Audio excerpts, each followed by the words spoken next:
Apple gave you the smartphone. Tesla gave you the electric car. But NVIDIA, they gave the world intelligence. Most people think they are just a gaming company.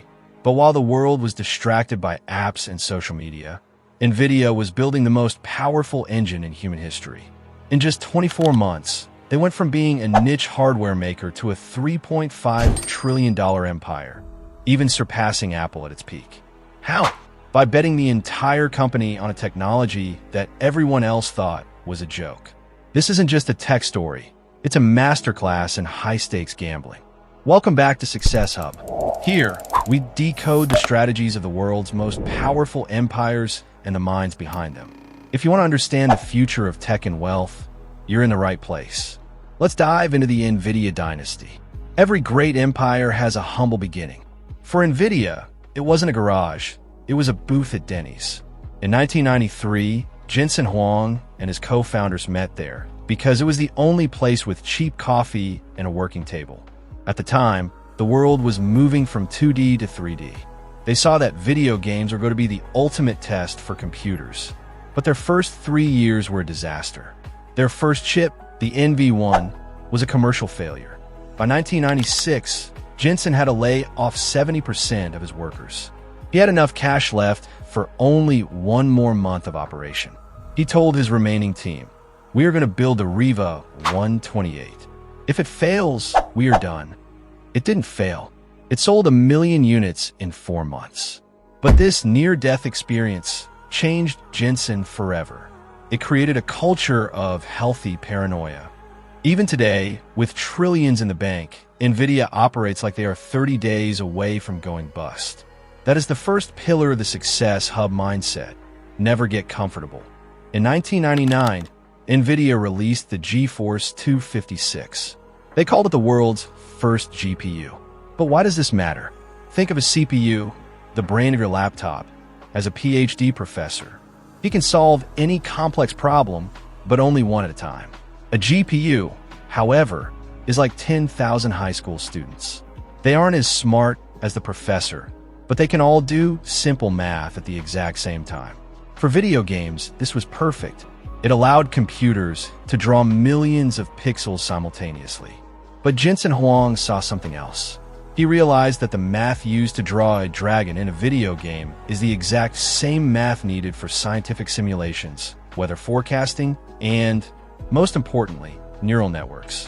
While Intel and AMD were fighting over who had the fastest processor, NVIDIA was building a global army of processors.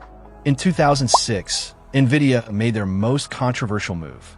They launched CUDA. It was a software platform that allowed anyone to use a GPU for non-gaming tasks. For the next 10 years, NVIDIA spent billions of dollars on CUDA. The problem? Nobody was using it. Investors were furious. They wanted NVIDIA to focus on the Xbox and PlayStation. The stock price tanked. But Jensen refused to quit. He knew that accelerated computing was the future. He was building a moat. By the time researchers at Google and Stanford realized that GPUs were the key to artificial intelligence, NVIDIA was the only one with the software to make it happen. By the time the competition woke up, NVIDIA had a 10-year head start. In business, being first is good, but being the only one ready when the world changes is how you build a monopoly. Fast forward to November 2022. ChatGPT is released. The world realizes that AI is the new electricity. And who owns the power plant? NVIDIA. To train an AI like GPT-4, you don't need hundreds of chips, you need tens of thousands. Specifically, you need the NVIDIA H100. These chips are so valuable that they are literally treated like digital gold. Some startups are even using their NVIDIA chips as collateral for bank loans. Why doesn't Apple or Google just build their own? They're trying. But NVIDIA doesn't just sell a chip. They sell the InfiniBand networking that connects them and the CUDA software that runs them. When you buy from NVIDIA, you aren't just buying hardware. You're joining an ecosystem that is almost impossible to leave. This is why NVIDIA's profit margins are over 70%. That is unheard of in the hardware world. So, what's next for the $3 trillion empire? Jensen Huang isn't stopping at AI. He is building the Omniverse, a digital twin of the entire world where robots can learn to walk in factories can be tested before they are even built. NVIDIA is moving from being a chip company to being an AI foundry. They are becoming the infrastructure of the fourth industrial revolution.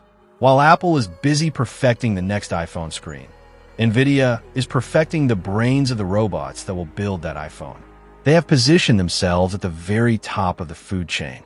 The story of NVIDIA is a story of strategic conviction. It's about having a vision that the rest of the world laughs at and having the guts to stick with it for 20 years. They survived the 90s crash, the 2008 crisis, and the crypto bubble, only to emerge as the most important company on the planet. But as the saying goes, heavy is the head that wears the crown.